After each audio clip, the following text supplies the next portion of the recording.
Assalamualaikum warahmatullahi wabarakatuh.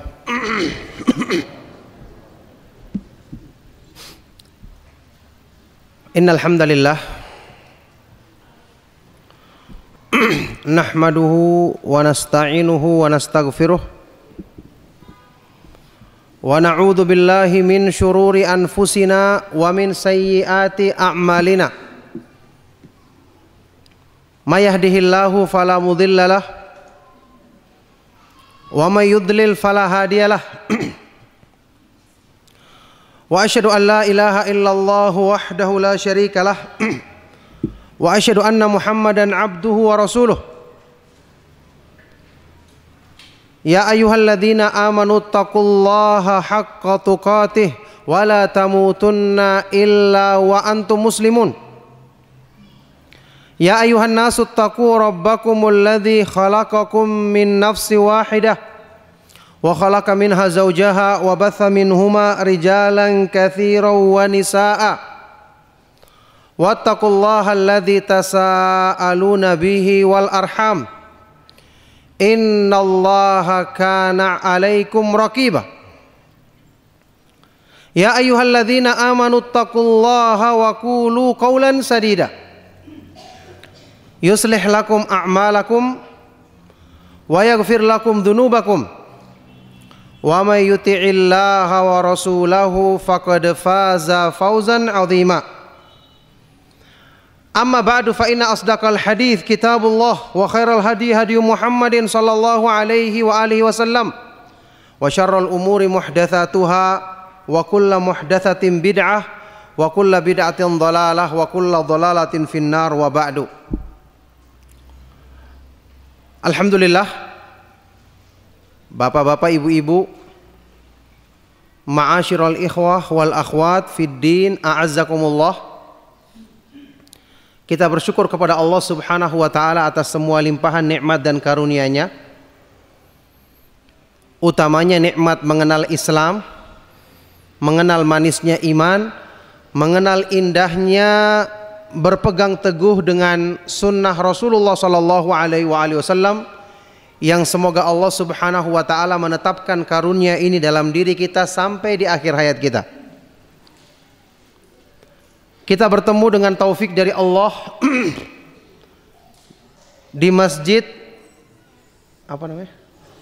Safinatullah. Ini yang punya siapa?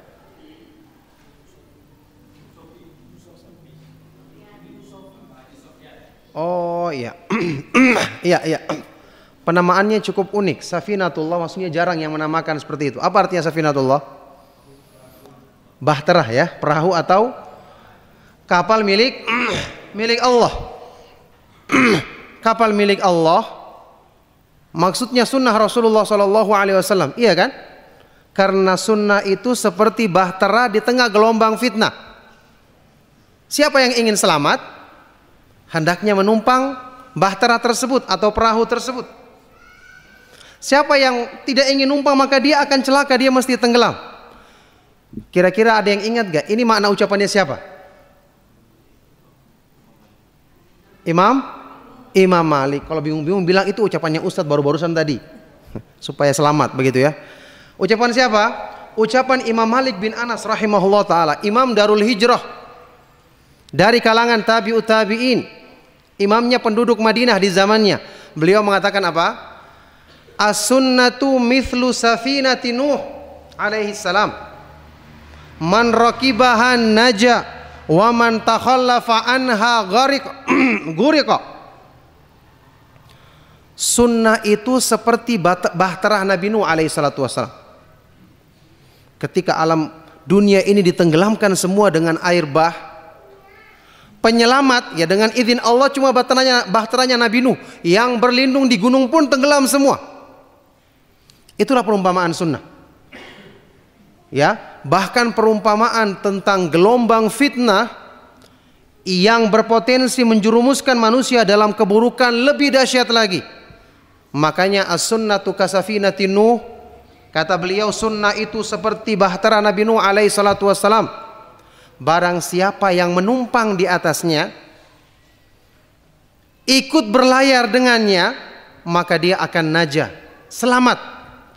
Tapi barang siapa yang ketinggalan, tidak mau menumpang mencari perlindungan lain, maka tidak ada yang bisa melindungi kita dari gelombang fitnah yang dahsyat kecuali pertolongan dari Allah Subhanahu wa taala melalui sebab kita menumpang bahtera sunnah. Bahtera sunnah yang merupakan petunjuk dari Allah Subhanahu wa taala untuk keselamatan hidup kita. Wa may ya'tasim billahi faqad hudiya ila siratim mustaqim. Barang siapa yang berpegang teguh dengan petunjuk Allah, maka dialah yang mendapatkan petunjuk, selalu terbimbing untuk menempuh jalan yang lurus. Ini sebabnya saya mengomentari nama masjid ini sebagai nama yang unik dan insya Allah sesuai dengan namanya.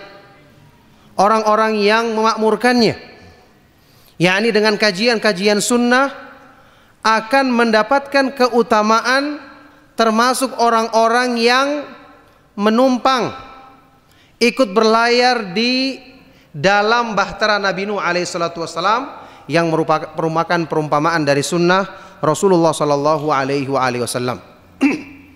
Berarti kajian di sini sudah ada kajian rutin kan? Benar ya? Setiap pekan pertama, setiap bulan. Oh, 2 kali sebulan. Yang mengisi adalah Ustadz Elfi Syam, masya Allah, hafidhahullah taala, termasuk sebaik-baik ustadz sunnah yang mengajarkan kebaikan. Wala nuzaki 'alallahi ahadan. Barakallahu fikum. Silakan. Tema kajian kita pada siang hari ini apa? Inilah hartaku yang sebenarnya. Ini tema yang sangat indah. Dan dari awal sekarang, sejak di awal kajian saya sampaikan kepada antum, ketika saya menyampaikan pembahasan tentang masalah ini, insya Allah saya hanya mengingatkan apa yang sudah diulas dan dibahas oleh para ustadz-ustadz yang telah terlebih dahulu menyampaikan sunnah kepada antum. Maksudnya saya datang menyampaikan pengajian di sini bukan karena antum kekurangan ustadz atau kekurangan ilmu, karena saya tahu persis ya kualitas dari ustadz yang menyampaikan ilmu kepada antum. Ustadz kita, Ustadz Elfi Syam hafidhahullah ta'ala, cukup apa yang beliau sampaikan dalam pembahasan akidah, dalam pembahasan akhlak, dalam perbaikan-perbaikan ibadah, dalam nasihat, sangat-sangat lebih dari cukup.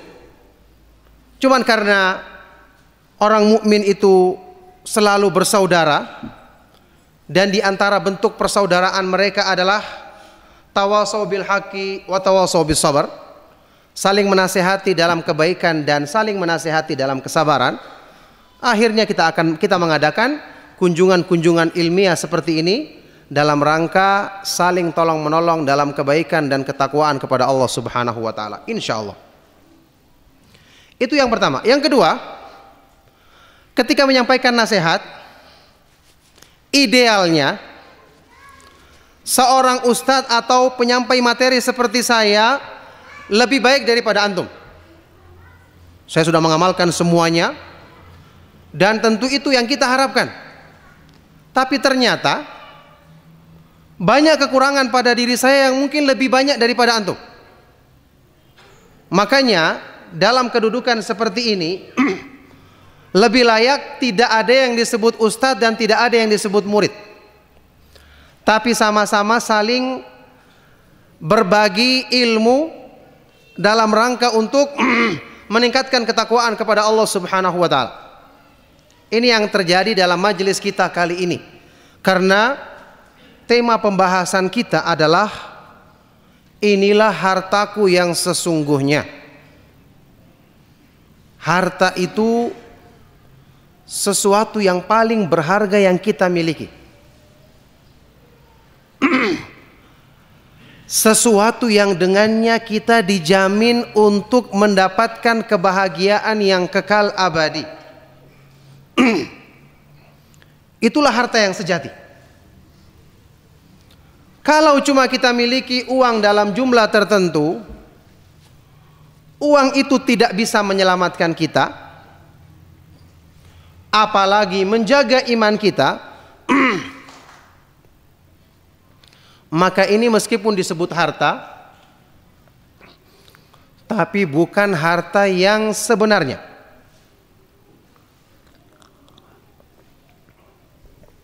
Kenapa? Hanya sesaat dimiliki oleh seorang hamba. Ini nasibnya orang yang bangga dengan harta duniawi.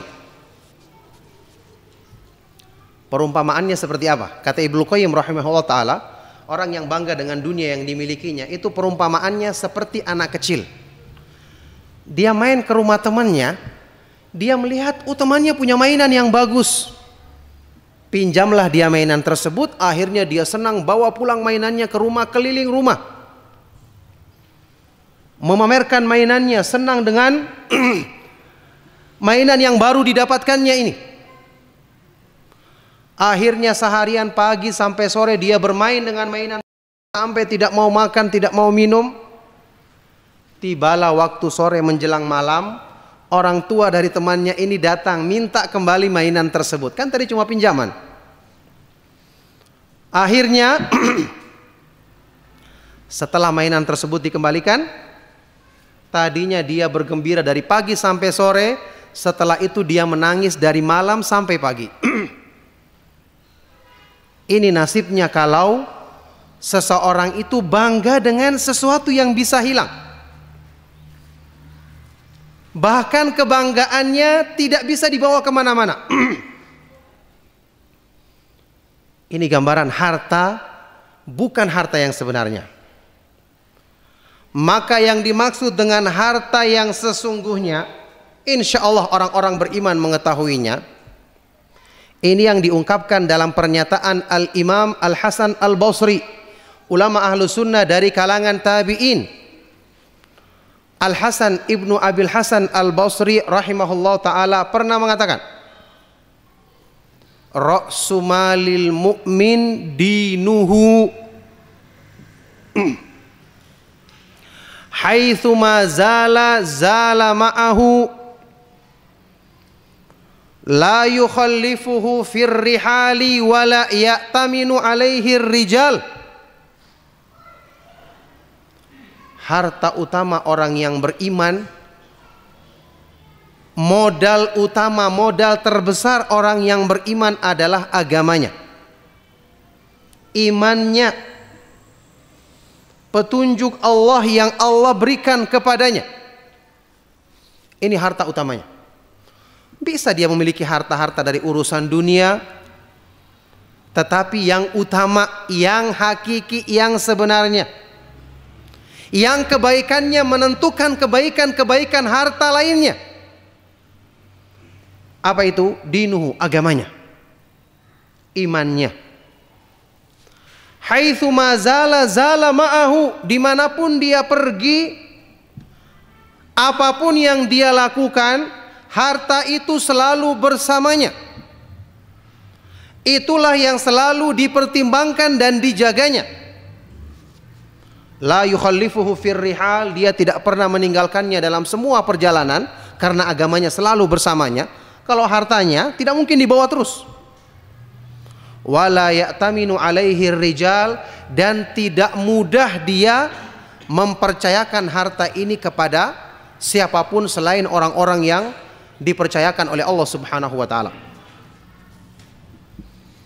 Jadi kita tahu dari ungkapan Imam Al-Hasan Al-Basri ini apa maksudnya harta yang sesungguhnya bagi orang yang beriman. Sekarang kita akan bahas beberapa pembahasan yang berhubungan dengan tema ini. Pertama, kenapa iman dan agama itu merupakan harta yang sejati? Perhiasan yang hakiki. Padahal perhiasan yang lain juga banyak. Kenapa harus masalah iman saja yang merupakan perhiasan? Tentu saja kalau kita bahas dari segi dalil, tidak asing dalil-dalil yang menunjukkan bahwasanya perhiasan hati yang utama adalah perhiasan iman. Seperti yang Allah Subhanahu wa taala sebutkan dalam Al-Qur'an surat Al-Hujurat, para sahabat disifati iman mereka yang indah, yang sempurna dengan firman Allah Subhanahu wa taala, Al-Hujurat ayat ke-7 kalau nggak salah. Walakinallaha habbaba ilaikumul imana wa zayyanahu fi qulubikum wa karraha ilaikumul kufra wal fusuqa wal isyan. Akan tetapi Allah menjadikan kalian cinta kepada keimanan. Lebih daripada itu, Allah jadikan iman itu indah di dalam hatimu seperti zina, perhiasan yang paling berharga. Dan Allah menjadikan kalian benci terhadap kekafiran, kefasikan, dan perbuatan maksiat. Coba lihat, iman yang indah itu menjadikan orang semangat berbuat baik, semangat melaksanakan ketaatan, dan benci kepada maksiat dengan sendirinya, karena dia tidak ingin mengotori perhiasan yang sudah menancap kuat dalam hatinya. Itulah sebabnya Rasulullah SAW di antara doa yang beliau ungkapkan dalam hadis yang sahih, Allahumma zayyinna bizinatil iman waj'alna hudatan muhtadin. Ya Allah, hiasilah kami dengan hiasan iman. Hiasilah kami dengan perhiasan iman. Ini bahasanya. Zayyinna bizinatil iman. Zinatun artinya perhiasan. Hiasilah kami, jadikanlah kami indah dengan perhiasan iman. Waj'alna hudatan muhtadin, dan jadikanlah kami sebagai orang-orang yang mendapatkan petunjuk dan mengusahakan tersebarnya petunjukmu. Ini dalil yang menyebutkan bahwa perhiasan iman dalam hati manusia inilah perhiasan sesungguhnya dalam arti yang sebenarnya. Dimanapun kita berada, kita akan selalu bawa, dalam keadaan apapun kita akan selalu merasakan keindahannya. Semua orang menderita, yang punya perhiasan iman bahagia sendiri. Dan yang bahagia hanya orang-orang yang seperti dia mengikuti petunjuknya. Nah, sekarang bagaimana nasibnya harta-harta yang lain? Coba kita renungkan dengan perenungan yang telah disampaikan oleh para ulama Ahlus Sunnah wal Jamaah, seperti diantaranya Imam Ibnu Qayyim rahimahullah ta'ala dalam kitab Miftahu Daris Sa'adah menyebutkan tentang jenis-jenis kebahagiaan dan keindahan yang dikejar manusia. Beliau berkata, anwa'us sa'adatil lati yu'thiruhan nufusu thalatha. Jenis-jenis kebahagiaan yang dikejar oleh jiwa manusia, didambakan oleh diri manusia itu ada 3. Ada 3 jenis. Dan ini diakui oleh semua orang. Ada golongan manusia yang memilih jenis yang pertama, ada jenis yang kedua, dan tentu yang paling sedikit nanti jenis yang ketiga yang memilihnya. Pertama, apa yang beliau istilahkan dengan sa'adatun kharijiyah, kebahagiaan di luar zat manusia. Keindahan, memang keindahan tapi di luar dirinya. Inilah kebahagiaan yang beliau sebutkan dengan sa'adatun bil mali wal jah, kebahagiaan dengan harta dan kedudukan. Kenapa dia di luar? Memang dia tidak menempel pada diri manusia. Tidak di tubuhnya, tidak di kulitnya, tidak di kepalanya, tidak di kakinya. yakni tidak menempel secara langsung, terpisah dari dirinya. Kebahagiaan yang pertama ini banyak dikejar manusia, tapi ternyata ya kebahagiaan ini bisa hilang dalam sekejap. bisa hilang dalam sekejap. Orang yang mengumpulkan harta tiba-tiba dia mati.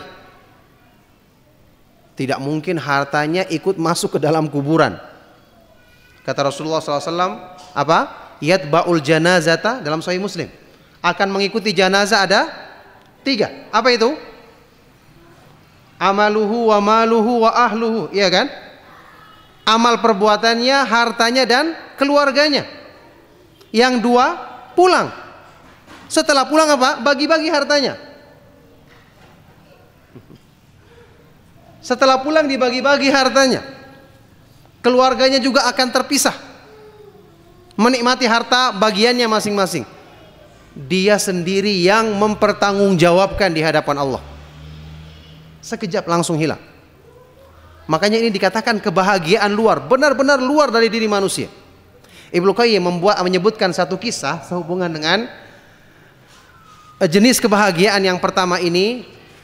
Beliau nukil dalam kitab tersebut, yakni satu saat pernah ada sebuah pelayaran dengan kapal menuju ke negeri seberang di zaman dahulu. Kapal ini seperti biasa di zaman dahulu yang suka berlayar itu ya para pedagang-pedagang besar. Mereka akan membawa dagangan dari negeri ini dijual di sana, nanti beli lagi di sana, dijual lagi di sini. Dan seperti biasa ketika mereka datang akan disambut di pelabuhan karena orang-orang menunggu harta yang mereka bawa. Di salah satu pelayaran seperti biasa para pedagang dengan harta atau dagangan yang mereka bawa naik. Kebetulan saat itu ada seorang yang berilmu ikut. Dia juga ada keperluan di negeri seberang. Berlayarlah mereka. Ternyata di tengah perjalanan Allah menakdirkan kapalnya tenggelam. Kapalnya tenggelam, otomatis semua isinya ikut tenggelam ke laut. Allah menakdirkan orang-orangnya bisa diselamatkan, tapi hartanya tidak mungkin diselamatkan. Akhirnya setelah mereka dibawa, tenggelamnya ini sudah menjelang sampai, dibawalah mereka ke pelabuhan negeri seberang tersebut dalam keadaan basah kuyup. Dalam keadaan basah kuyup. Sampai di pelabuhan di negeri seberang tersebut, para saudagar yang selamat dengan basah kuyup ini kaget, tidak ada yang menyambut mereka. Biasanya kalau mereka datang iring-iringan manusia sudah menyambut, menunggu. Tapi kali ini tidak ada yang menyambut karena sebab mereka disambut tidak ada. Hartanya tenggelam. Mereka baru sadar ternyata selama ini mereka dihormati, dipandang indah dengan apanya? Harta yang mereka miliki. Setelah hartanya tenggelam tidak ada yang menyambut sama sekali. Hilang kebanggaannya, hilang keindahannya. Akhirnya di negeri tersebut tidak ada yang menyambut mereka. Mereka akhirnya mencari tempat sendiri, berusaha untuk mencari pertolongan sendiri. Orang yang berilmu tadi pun juga ikut selamat, basah kuyup. Rupanya ada yang mengenalinya sebagai orang yang berilmu. Orang ini kemudian panggil masyarakat untuk menolong dia. Dibawa ke rumah mereka, diberikan pakaian, dijamu dengan pelayanan yang istimewa. Kemudian mereka meminta kepada orang yang berilmu ini untuk mengajarkan ilmunya kepada mereka. Singkat cerita, dia menjadi orang yang dimuliakan. Kenapa? Hartanya tidak ikut tenggelam. Di mana hartanya? Ada di hatinya. Akhirnya ketika para saudagar ini beberapa hari kemudian setelah mereka telah mendapatkan tempat beristirahat, ingin kembali ke negeri asal, ke seberang, ulama ini yang masih ditahan oleh penduduk negeri tersebut memberikan pesan kepada mereka. Beliau berkata, "Idza takhadtum mata'an ittakhidhu mata'an la yanghariku walau ghurikatis safinatu ittakhidul ilma tijaratan." Makanya lain waktu, kata ulama ini nasihat, di lain waktu kalau kalian ingin mencari harta, mencari keindahan, carilah harta dan keindahan yang tidak bisa tenggelam meskipun perahu tenggelam, tidak bisa terbakar meskipun semua isi rumah terbakar. Jadikanlah ilmu sebagai harta perniagaan kalian. Subhanallah, ini kisah yang disebutkan oleh beliau dan merupakan kisah nyata yang dibawakan oleh Imam Ibnu Qayyim rahimahullahu ta'ala. Itulah jenis kebahagiaan yang pertama. Sekarang jenis keindahan atau harta yang kedua, yaitu as-sa'adatu fi jasadil insan, keindahan atau perhiasan pada tubuh fisik manusia. Nah, yang kedua ini masih mending, lebih menempel pada diri manusia. Lebih menempel pada diri manusia, yaitu keindahan berupa apa? Postur tubuh yang baik, kulit yang indah, halus, rupa yang cantik atau cakep, kesehatan yang prima, dan hal-hal yang lainnya yang berhubungan dengan keindahan fisik manusia atau casingnya manusia. Keindahan atau perhiasan yang kedua ini lebih menempel pada diri manusia, tapi sayangnya dia cuma bungkus, belum sampai kepada keindahannya yang hakiki. Kenapa?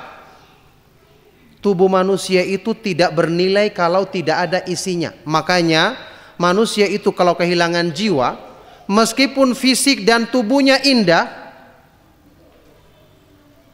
apa namanya dia? Disebut mayat atau orang mati.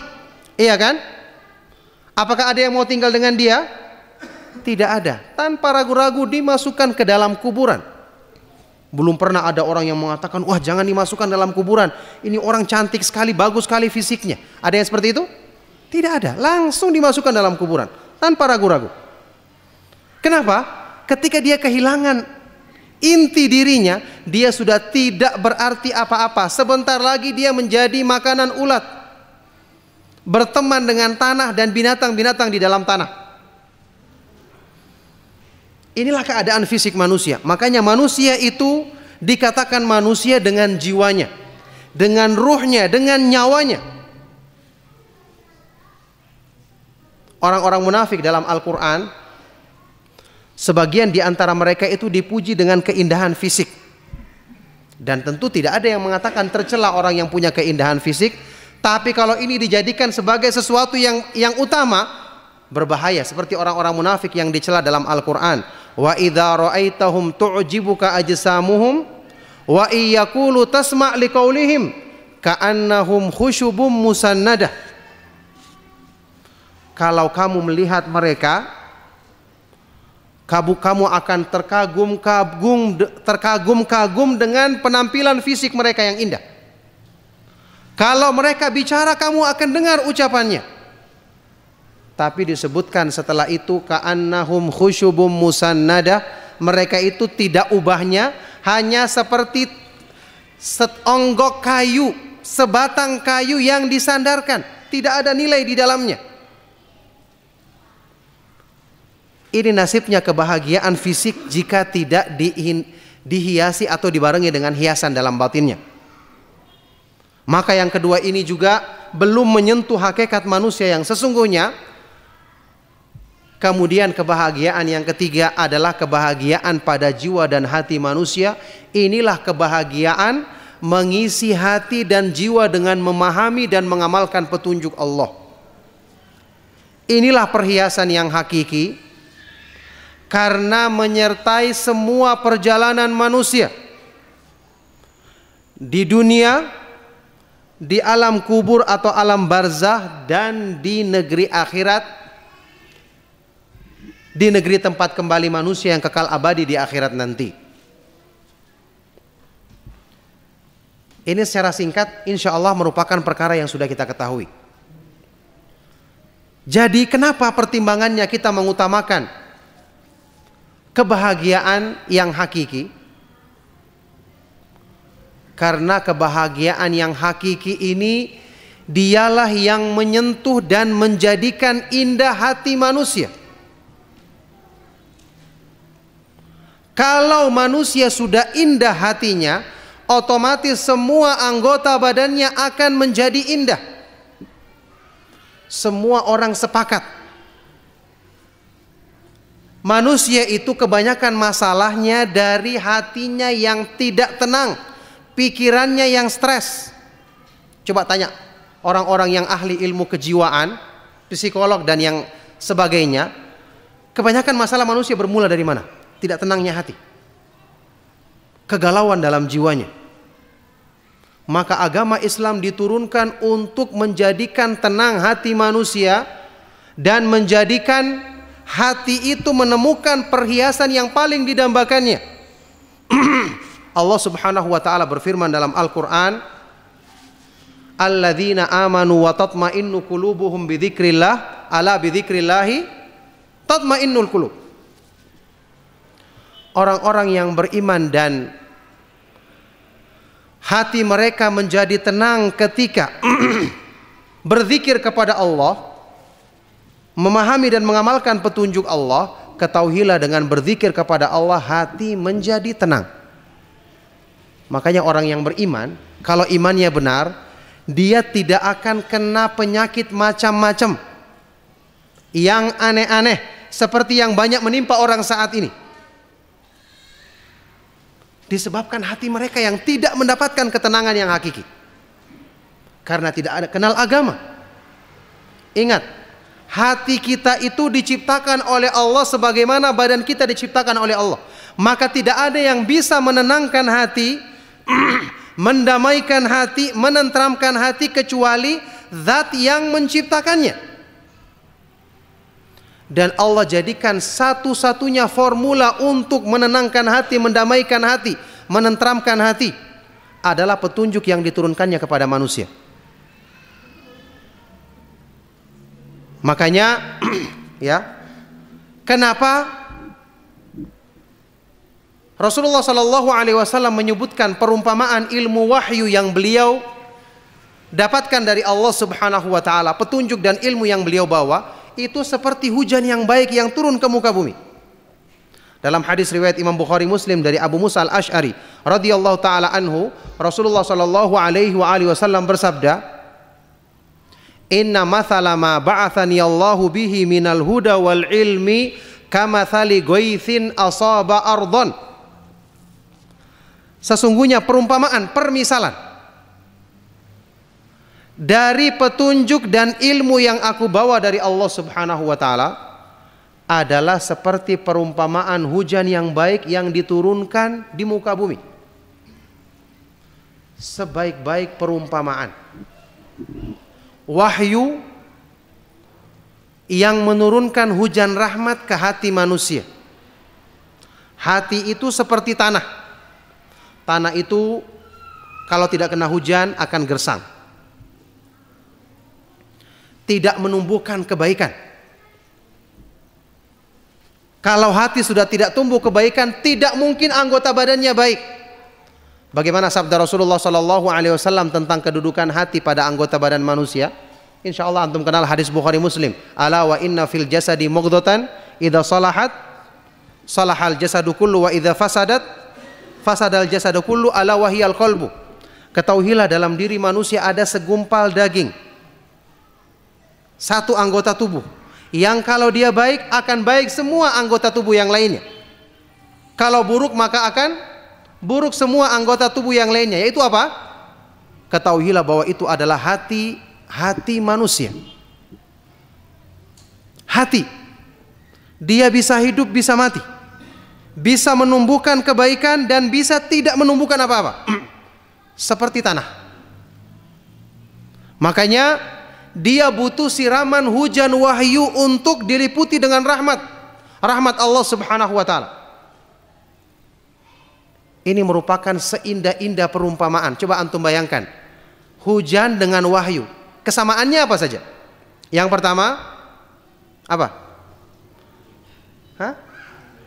turun dari langit. Barakallahu fikum. Masya Allah. Turun dari langit. Berarti Allah Subhanahu wa ta'ala di atas langit ketujuh.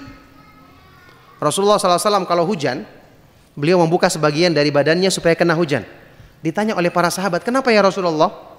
Maka Rasulullah SAW menjawab, hadza haditsu ahdin bi rabbi. Hujan ini baru mendapatkan perintah dari Allah. Makanya beliau ingin menyentuhnya supaya dapat keberkahannya. Jadi pertama kesamaannya adalah apa? Hujan itu turun dari langit, dari atas, dari tempat yang tinggi. Tayyib. Yang kedua persamaannya apa?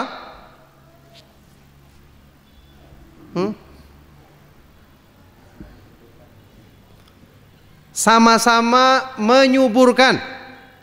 Kalau hujan menyuburkan tumbuh-tumbuhan, kalau wahyu menyuburkan apa? Menyuburkan iman, menyuburkan amal soleh, menyuburkan kebaikan. Kemudian sama-sama memberikan kehidupan. Tanah yang tadinya tandus dengan turunnya hujan maka akan menghidupkan. Bahkan tanah yang menampung ya sungai atau lembah bisa terisi dengan air untuk diambil manfaatnya. Apalagi kesamaannya? Sama-sama merupakan sebab rahmat Allah Subhanahu wa ta'ala. Dan banyak persamaan-persamaan lainnya. Makanya coba antum perhatikan. Hujan yang diperumpamakan seperti wahyu yang turun dari langit ke hati manusia. Sebagaimana hujan itu merupakan sebab hidupnya badan, maka demikian pula wahyu merupakan sebab hidupnya hati. Orang yang jauh dari wahyu, dia akan sakit dan sebentar lagi akan mati. Akan tetapi gambaran kebutuhan manusia terhadap wahyu lebih besar daripada kebutuhannya terhadap hujan. Buktinya apa? Buktinya wahyu itu lebih utama dibandingkan hujan, karena malaikat yang bertugas menurunkan wahyu adalah pimpinannya para malaikat. Siapa itu? Malaikat Jibril alaihi salatu wassalam. Lebih utama mana malaikat Jibril dengan malaikat yang bertugas menurunkan hujan? Siapa itu malaikat? Malaikat Mikail. Ya, malaikat Mikail yang menumbuhkan tumbuh-tumbuhan, menurunkan tetes-tetes hujan. Ini adalah malaikat Mikail. Lebih utama malaikat Jibril kedudukannya. Jibril adalah pimpinannya para malaikat. Kemudian bukti yang kedua, yang menerima wahyu dari Allah Subhanahu wa ta'ala di kalangan manusia siapa? Para nabi dan para rasul alaihi wassalatu wassalam. Mereka orang yang paling mulia atau bukan yang paling mulia? Orang-orang yang paling mulia, paling tinggi kedudukannya di sisi Allah Subhanahu wa ta'ala. Berarti orang yang mempelajari wahyu juga orang-orang yang paling mulia di sisi Allah Subhanahu wa ta'ala dan paling tinggi kedudukannya di kalangan manusia setelah para nabi dan para rasul alaihi wassalatu wassalam. Makanya orang yang belajar ilmu agama disebut apa? Pewarisnya para nabi. Innal ulama warathatul anbiya. Sesungguhnya ulama itu adalah pewarisnya para nabi. Apa yang antum ketahui tentang makna pewaris? Kalau dalam ilmu warisan, apa artinya pewaris? Adalah orang yang paling dekat hubungannya kan dengan yang diwarisi. Berarti orang-orang yang belajar agama adalah orang yang paling tinggi kedudukannya setelah para nabi dan para rasul alaihi wassalatu wassalam. Jadi coba kita bayangkan, ini merupakan harta yang tidak ternilai. Alhamdulillah dimudahkan kepada kita semua untuk bisa mempelajarinya. Makanya ya, ma'asyiral ikhwa wal akhwat fid din azakumullah, tetap bersemangatlah belajar sunnah, karena itu cara kita mendapatkan sebaik-baik perhiasan dalam kehidupan dunia. Sebaik-baik perhiasan dalam kehidupan dunia. Semua keadaan yang kita lewati, yang kita lalui, maka setiap saat kita butuh petunjuk Allah Subhanahu wa taala untuk bisa mendapatkan kebaikan dari semua keadaan tersebut. Oleh karena itu hanya orang-orang yang beriman yang akan menjadi bahagia hidupnya dalam semua keadaan yang dilewatinya, karena dia berpegang teguh dengan petunjuk Allah Subhanahu wa taala dan petunjuk Rasulnya sallallahu alaihi wasallam. Inilah ya sebabnya kenapa Imam Ahmad bin Hanbal rahimahullah taala, antum juga ketahui, pernah mengatakan kebutuhan manusia terhadap agama lebih daripada kebutuhan mereka terhadap makan dan minuman. Beliau berkata, "An-nasu yahtajuna ilal ilmi aktsaru min hajatihim ila ta'ami wasyarab." Kebutuhan manusia terhadap petunjuk Allah lebih daripada kebutuhan mereka terhadap makanan dan minuman. Kenapa? Li'anna ta'ama wasyaraba yuhtaju ilaihi fil yaumi marratan aw marratain wal ilmu yuhtaju ilaihi bi'adadil anfas.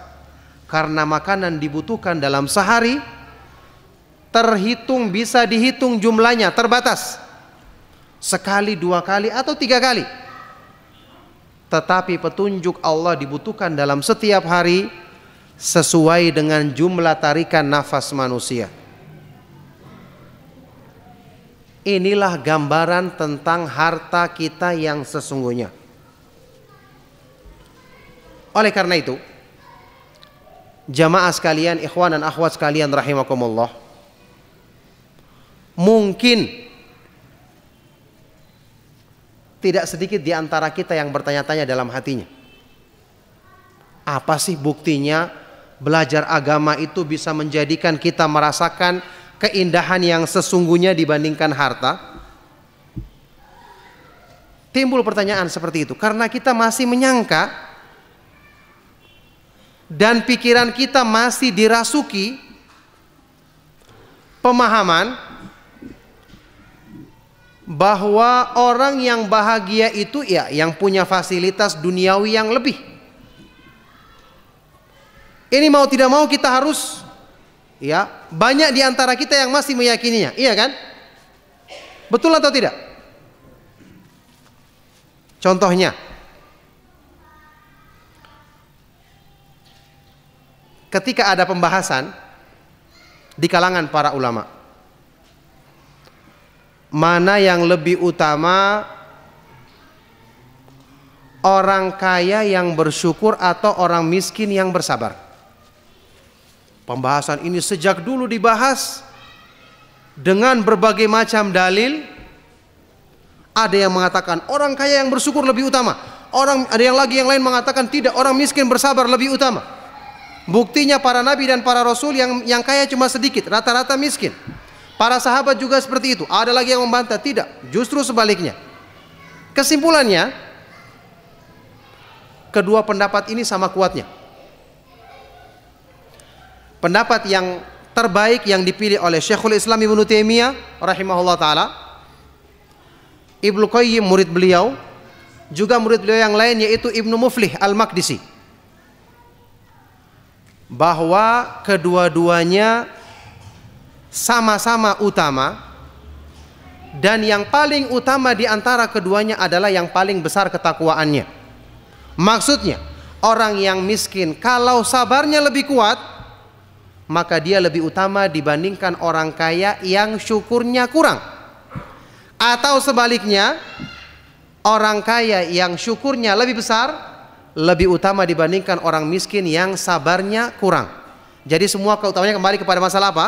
Masalah ketakwaan kepada Allah Subhanahu wa taala. Inna akramakum indallahi atqakum. Sesungguhnya yang paling mulia di sisi Allah di antara kalian adalah orang yang bertakwa. Saya pernah membahas masalah ini di mana-mana, di beberapa tempat saya perinci karena memang saya juga punya makalah tentang masalah ini. Ketika saya ajukan kepada ikhwan-ikhwan atau peserta kajian, Kalau antum disuruh pilih, pilih yang mana? Keutamaannya sudah jelas, sama kuat. Kalau antum disuruh pilih, pilih yang mana? Sekarang saya ajukan sama antum, pilih yang mana? Mau jadi orang kaya yang bersyukur atau miskin yang bersabar? Hah? Wah, jawabannya serentak. Iya kan? Mau jadi apa? Hah? Ibu-ibu mau jadi apa ibu-ibu? Orang kaya yang bersyukur. Semua pilihannya sama. Biar yang diam-diam juga kurang lebih pilihannya sama. Jadi dalam pikiran kita, kekayaan itu masih segala-galanya. Padahal ya, orang kaya sendiri pada mengeluh dengan keadaan mereka yang tidak membawa mereka kepada puncak kebahagiaan. Contohnya banyak. Ya, di negeri-negeri kafir yang kita anggap paling modern hidupnya, antum ketahui permasalahan yang paling besar yang ada pada diri mereka adalah karena tidak bahagia hidupnya. Buktinya apa? Ya, saya pernah mendengar salah seorang ustadz di Yogyakarta mengatakan dia pernah datang ke toko buku Gramedia untuk melihat buku apa sih yang paling banyak diterjemahkan, yang ditulis oleh penulis-penulis Barat yang diterjemahkan dalam bahasa Indonesia. Ternyata beliau dapati tema yang paling banyak adalah tema tentang mencari kebahagiaan. Ingat, yang namanya penulis akan menulis sesuatu yang paling dibutuhkan di masyarakatnya, iya kan? Berarti menurut penelitian mereka semua sepakat bahwa masyarakat mereka masalah yang terbesar adalah masalah tidak tenang hatinya. Selalu galau pikirannya, tidak bahagia hidupnya, tidak tahu cara untuk meraih ketenangan. Oleh karena itu mereka paling banyak menulis dalam masalah ini. Coba bayangkan, kita tertipu dengan berita. Orang muslim saat ini berlomba-lomba mengikuti gaya hidupnya orang kafir, padahal mereka sendiri sudah jenuh dengan kehidupannya. Al-Quran yang alhamdulillah kita miliki di rumah-rumah kita, ini sebab utama untuk bahagia yang sejati, tapi jarang kita manfaatkan. Ini kenyataannya. Makanya persepsi ini sangat keliru, apalagi agama sudah memperingatkannya. Coba kita bayangkan. Kenapa saya katakan kita bayangkan? Karena saya sendiri juga belum pernah merasakan jadi orang yang kaya banget gitu ya. Cuman yang saya pikirkan, orang kaya itu repot. Rumahnya saja besar, bagaimana cara ngepelnya? Pembantunya banyak, pembantunya banyak belum tentu baik semua. Pusing memikirkan pembantunya. Ada sebuah hadis Nabi SAW yang cukup menarik untuk kita renungkan. Hadisnya riwayat Bukhari dan Muslim, yang mengatakan seperti ini: Lau kana libni Adam wadiyani. Jam berapa? Asar nanti jam 4 ya. Kita berhenti jam berapa kira-kira? 3:45 asar, berarti kita berhenti 3:4 ya. Nanti lanjutkan tanya jawab setelah itu. Begitu? Setuju? Setuju atau 8? Setuju. Ya, barakallahu fikum. Kasihan juga ya, mungkin antum pada ngantuk karena siang-siang pengajiannya. Labas, kita kembali kepada hadis tadi. Apa tadi hadisnya? Hadis Bukhari Muslim ya. Lau kana libni Adam wadiyani min dhahabin labtagha lahuma thalithan. Seandainya seorang manusia punya 2 lembah. Lembah itu tanah di antara 2 gunung ya. Cekungan besar begitu ya. Seandainya seorang manusia punya 2 lembah yang berisi harta, bukan cuma sekedar miliaran, ini 2 lembah semua harta isinya, bukan cuma 1, 2 lembah, maka mesti dia akan mencari lembah yang ketiga. Punya 3 lembah, cari yang keempat. Punya 4, cari yang kelima. Jadi jangan berpikiran dengan pikiran yang sempit atau yang keliru. Saya kalau punya uang 2 miliar saja, sudah saya akan berhenti, saya akan beribadah. Ini pikirannya orang yang belum kaya. Kalau sudah kaya, aduh 2 miliar kurang kayaknya, tambah lagi. Begitu tabiatnya manusia. Jadi jangan berpikir orang itu kaya sekali, enak hidupnya, tenang. Tidak pernah tenang hidupnya. Pikirannya pusing terus. Pusing apa? Kalau punya usaha omsetnya 1 bulan 10 miliar. Bulan berikutnya kurang jadi 9,5 miliar. Kok bisa kurang ya? Padahal kurangnya cuma setengah miliar, bayangkan. Pusing dia. Bulan berikutnya naik menjadi 11 miliar. Apakah dia tenang? Tidak. Berpikir bagaimana cara mempertahankan omsetnya atau meningkatkannya. Itu baru satu pikiran. Belum pikiran, jangan-jangan anak buah saya di sana ini tidak benar, ada yang diselewengkan. Jangan-jangan ini. Belum lagi pikiran mobilnya sudah harus diganti. Pikiran bayar ini, bayar itu. Jangan disangka mereka tenang pikirannya. Karena apa? Tabiat manusia terhadap harta kalau tidak didukung dengan iman, dia tidak akan pernah puas. Tidak akan pernah puas. Makanya ada sebagian orang yang dengan lugu, saya mau cari uang dulu. Saya sudah punya uang 5 miliar, sudah saya akan konsentrasi pengajian. Aduh, ini pikirannya orang yang belum dapat, belum merasakan.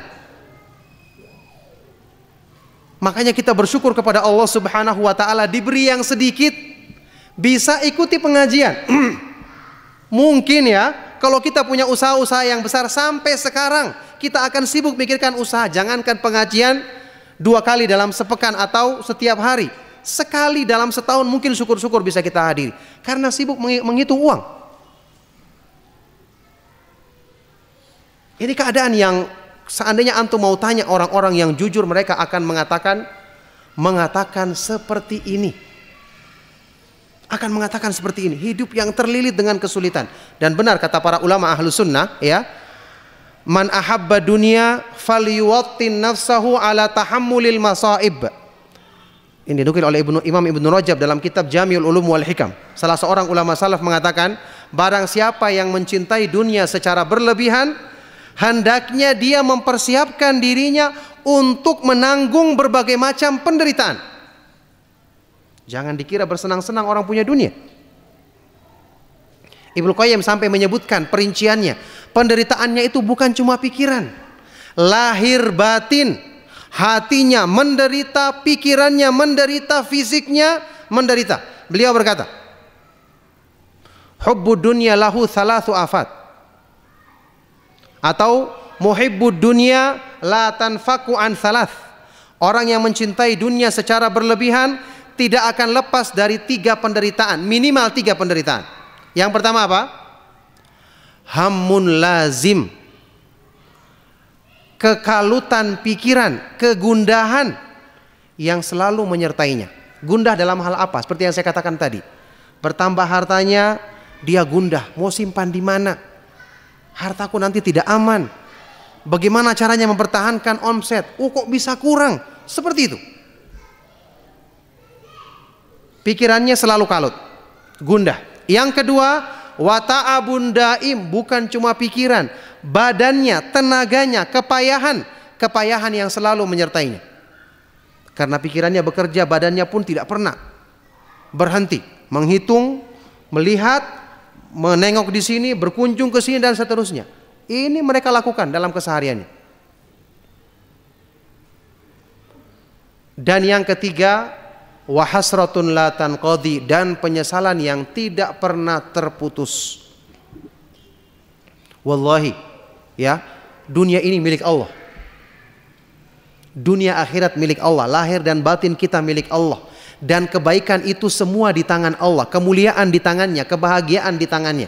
Tidak mungkin diberikan kepada orang yang tidak mengikuti petunjuknya. Kalau orang kaya itu diberikan kebahagiaan, ketenangan, berarti kita akan protes kepada Allah. Ya Allah, rahmatmu kamu turunkan dalam agamamu, masa dia cuma kaya kemudian diberikan kebahagiaan? Tidak mungkin. Jadi Allah Subhanahu wa taala enggan untuk memberikan kebaikan kepada orang yang tidak mengikuti petunjuknya. Makanya Allah berfirman dalam Al-Quran apa? Wa man a'rada an dzikri fa inna lahu ma'isyatan dhanka wa nahsyuruhu yaumal qiyamati a'ma. Dan barang siapa yang berpaling dari peringatanku, maka sesungguhnya dia akan merasakan penghidupan yang sempit. Di dunia menderita dan di akhirat dia akan dikumpulkan dalam keadaan buta.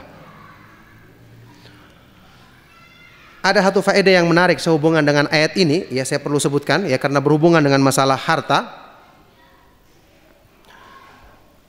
Kalau kita baca terjemahan tentang ayat ini di dalam surat Thaha ya kalau nggak salah, disebutkan fa inna lahu ma'isyatan dhanka, sesungguhnya dia akan merasakan penghidupan yang sempit, orang yang berpaling dari petunjuk Allah. Penghidupan artinya kehidupannya sempit, penuh dengan penderitaan, ketidaktenangan, makna secara umum. Ternyata saya pernah buka beberapa kitab tafsir tentang ayat ini, saya dapati ada penafsiran yang lebih spesifik, lebih khusus ya dari para ulama salaf tentang ayat ini.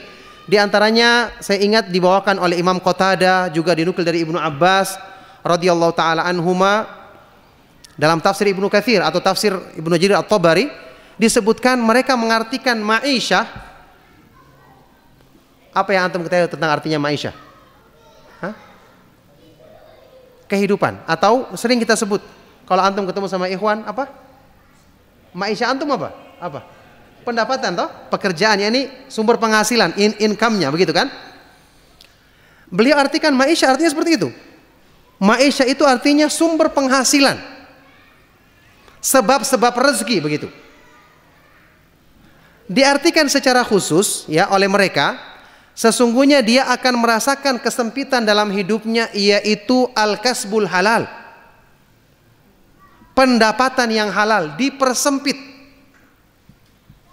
Jadi ingat, orang yang tadi punya harta yang kita kira orang yang paling bahagia hidupnya, saya sudah bahas tadi, pikirannya tidak tenang, tenaganya capek, hatinya selalu galau.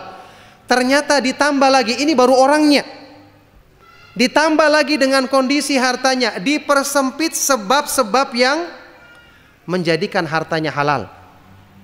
Sudah kita ketahui, harta yang halal itu menjadi sebab berkah, menjadi sebab kita tenang, menguatkan kita untuk taat kepada Allah, terhindar kita dari fitnahnya harta.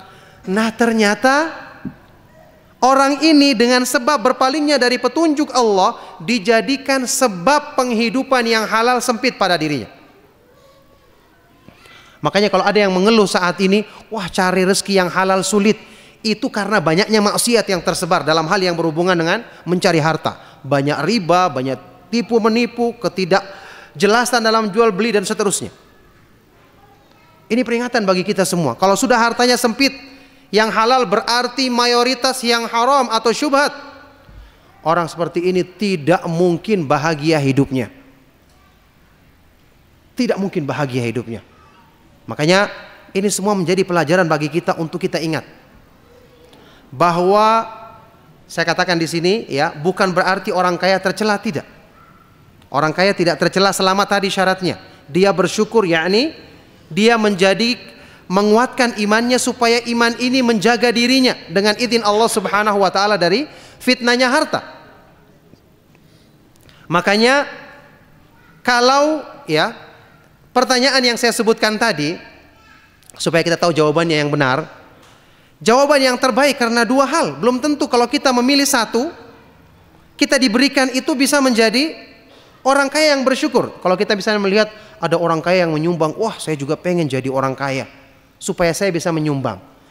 Tapi giliran kita lihat orang miskin yang bersabar, jarang yang bilang, wah saya juga pengen seperti itu deh. Iya kan? Selalu kita ingin saya jadi orang kaya seperti dia supaya saya bisa menyumbang. Siapa yang bisa menjamin Anda ketika kaya seperti dia? Sebaliknya juga keliru kalau saya mengatakan saya ingin jadi orang miskin. Tidak benar juga. Karena kita belum tahu mana yang terbaik untuk diri kita dari dua keadaan tersebut.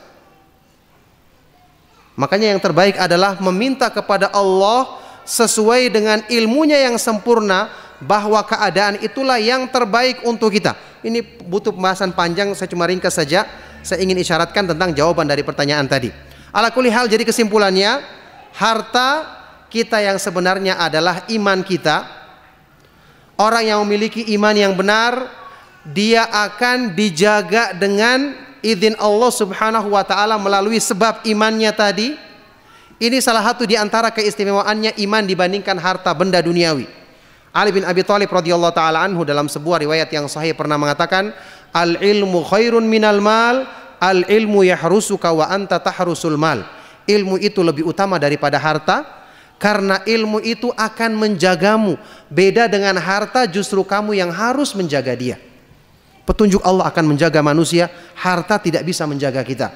Makanya inilah sebabnya kita belajar, bersemangat, menyemangatkan diri kita untuk selalu menghadiri kajian-kajian sunnah, yang alhamdulillah ada kajian rutin di tempat kita ini, di Masjid Safinatullah ini. Kemudian kajian-kajian di rumah yang bisa kita dengar, yakni kajian dari media-media yang mengajarkan pemahaman sunnah seperti Rojak TV atau Insan TV. Ini bermanfaat, menjadi sebab untuk kita menyempurnakan keindahan, mengusahakan memiliki harta hakiki yang sempurna dengan izin Allah Subhanahu wa taala. Makanya kesempatan ini jangan kita lalaikan selagi Allah Subhanahu wa taala masih membukakan hati kita untuk menerima kebaikan-kebaikan dalam agamanya. Maka ma'asyiral ikhwah wal akhwat fid din azakumullah, demikianlah kajian kita di siang hari ini. Semoga bermanfaat dan menjadi sebab kebaikan bagi kita semua. Saya cukupkan kajian kita. Mohon maaf jika ada kata yang salah dan kurang berkenan. Sallallahu wasallam wa barak ala nabiyina Muhammad wa ala alihi wa sahbihi wa man tabi'ahum bi ihsan ila yaumiddin wa akhiru da'wana anil hamdulillahi rabbil alamin. Kalau ada pertanyaan saya persilakan. Iya, barakallahu fikum. Pertanyaannya, kalau kita sudah dapatkan harta yang hakiki berupa ilmu, pemahaman tentang petunjuk Allah, bagaimana cara menjaganya? Ini pertanyaan yang benar. Harta yang paling berharga itu tentu selalu menjadi intaian pencuri. Iya kan? Kalau pencuri harta yang hakiki yang berupa ilmu tentang iman, keyakinan seseorang, pencurinya kira-kira siapa? Hah? Pencurinya siapa? Adalah syaitan. Kalau hati itu seperti rumah, maka iman itu adalah harta yang paling berharga dalam rumah tersebut. Sebagaimana layaknya rumah yang banyak memiliki harta, pencuri akan selalu mengintainya, mencari-cari kesempatan. Makanya bukan merupakan kekurangan kalau setelah kita belajar tauhid, belajar iman yang benar, bisikan-bisikan syaitan itu banyak. Karena wajar, syaitan ingin merusak keyakinan yang benar.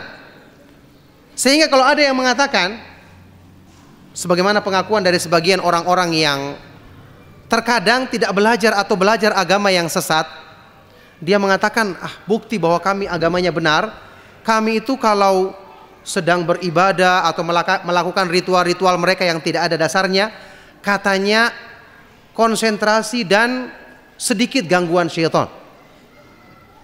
Kita katakan sama mereka, berarti kalian berteman dengan syaitan, karena syaitan itu tidak akan mengganggu teman-temannya.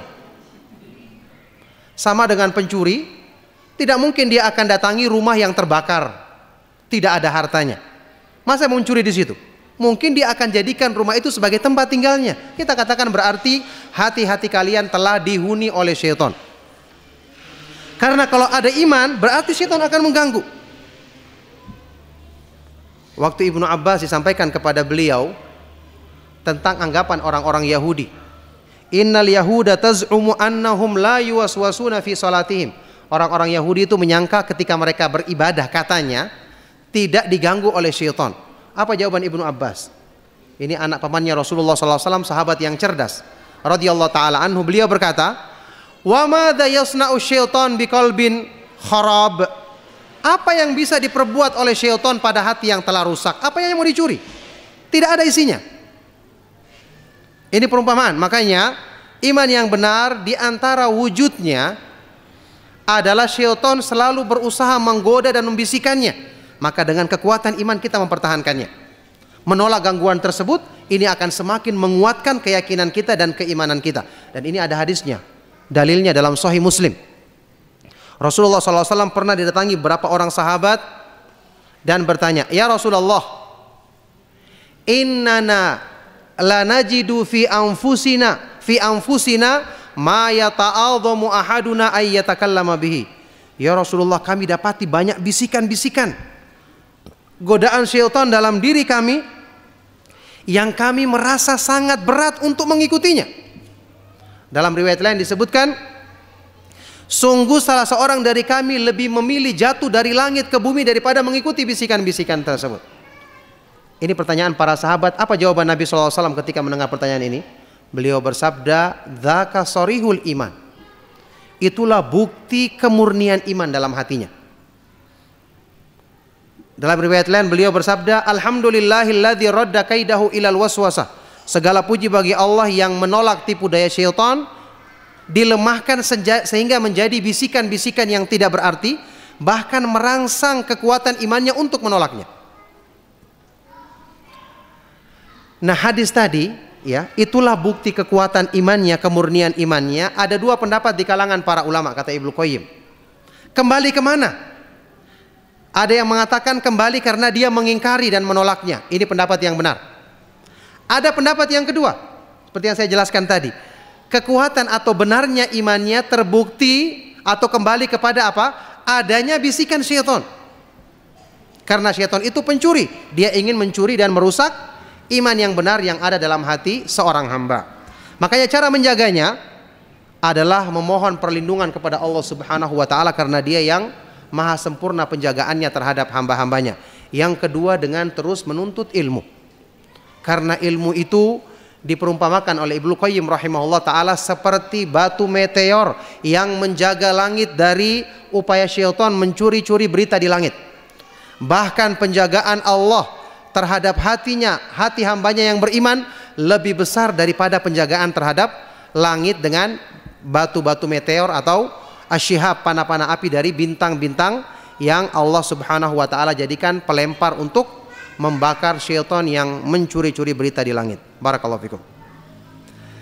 Ada pertanyaan, kenapa ada orang yang menuntut ilmu namun tetap disesatkan oleh Allah? Iya. Mereka tidak menuntut ilmu yang benar sejak awal. Allah memiliki hikmah dan Allah maha mengetahui mereka-mereka ini sesat karena ada penyimpangan yang mereka sembunyikan, yang mungkin tidak nampak di mata manusia. Allah berfirman dalam Al-Quran, falamma zagu azagallahu qulubahum. Ketika mereka berpaling, maka sekalian Allah palingkan hati mereka. Sejak awal mereka tidak mengikuti jalan yang benar, tidak belajar Al-Quran dan Sunnah dengan pemahaman yang benar, maka tidak mungkin mereka akan ditunjukkan jalan yang lurus. Mereka bukan menuntut ilmu dengan ilmu yang benar, maka tidak akan diberikan petunjuk untuk bisa menempuh jalan yang lurus. Adapun hikmahnya kenapa mereka tidak diberikan hidayah untuk bertobat, maka itu adalah rahasia Allah Subhanahu wa taala. Tetapi kita harus yakin, seandainya mereka punya kebaikan, maka Allah akan memberikan hidayah ke dalam hati mereka untuk menerima petunjuknya dan bertobat kembali ke jalannya yang lurus. Nah, ada pertanyaan, hati anak ini sering kali tidak bisa istiqomah. Terkadang anak merasa semangat sekali untuk beribadah, tapi terkadang merasa malas. Bagaimana kiatnya anak supaya tetap istiqomah selalu? Nah, ini karena permasalahan tadi. Iman yang pasang surut itu karena imannya belum sempurna atau belum kuat. Seperti yang kita bahas tadi tentang kedudukan petunjuk Allah lebih daripada kebutuhan kita terhadap makanan dan minuman. Anggota badan manusia, apakah pernah anggota badan itu merasa tidak suka kepada makanan yang enak? Mayoritasnya dia selalu suka. Tapi ketika dia sakit, tidak suka makan. Makanannya sama enak, semua orang yang fit senang mencicipinya, tapi ada orang yang tidak suka, kayak orang-orang di rumah sakit dibawakan makannya tidak ada yang menghabiskan, tidak ada yang mau. Entah lidahnya pahit, tidak enak perasaannya atau yang lainnya. Bukan makanannya yang bermasalah, tapi orangnya. Begitu pula hati kita. Ketika hati kita sehat, iman kita benar, dia akan menghadapi petunjuk Allah itu sebagai yang paling lezat, lebih lezat daripada makan dan minuman. Makanya iman yang sempurna disebut sebagai halawatul iman, manisnya iman, atau ladzatul iman, kelezatan iman. Itu hadis-hadisnya sahih semua. Tapi kenapa ada orang yang tidak bersemangat beribadah, kadang-kadang malas? Berarti ketika itu menunjukkan, hal ini menunjukkan hatinya sedang sakit, seperti orang yang di rumah sakit, tidak enak ketika dihidangkan padanya makanan yang enak. Dia perlu segera menyembuhkan penyakit tersebut. Kalau kondisinya fit, seperti orang yang sehat, dihidangkan makanan enak, dia akan melahapnya. Maka kalau hatinya benar, ketika menghadapi ibadah bukan cuma semangat, dia berlomba-lomba mengerjakannya, seperti yang disebutkan dalam ayat-ayat Al-Quran tentang mereka. Ya, di website ana pribadi, ya, www.manisnyaiman.com. Sesuai dengan judulnya manisnyaiman.com, pembahasan dalam website ini ana fokuskan kepada masalah upaya untuk meraih kemanisan iman yang menjadi sebab kita selalu berlomba-lomba dalam kebaikan. Ada tulisan tentang indahnya Islam, manisnya iman. Ada juga tulisan ana tentang berlomba-lomba dalam kebaikan, bukti cinta kepada Allah. Kemudian tentang perhiasan iman yang seputar ini, ya, banyak pembahasan di situ. Kalau antum punya kesempatan ingin membacanya atau mengaksesnya, maka dipersilakan untuk bisa melengkapi apa yang telah kita bahas tadi. Barakallahu fikum. Sudah ya untuk persiapan wudhu, ya. Ya, mungkin kita cukupkan untuk kita bersiap-siap melaksanakan sholat asar, ya. Sallallahu wasallam wa barak ala nabiyina Muhammad wa ala alihi wa sahbihi wa man tabi'ahum bi ihsan ila yaumiddin, wa akhiru da'wana alhamdulillahi rabbil alamin. Subhanakallahumma wa bihamdika asyhadu an la ilaha illa anta astaghfiruka wa atubu ilaik. Wassalamu alaikum warahmatullahi wabarakatuh.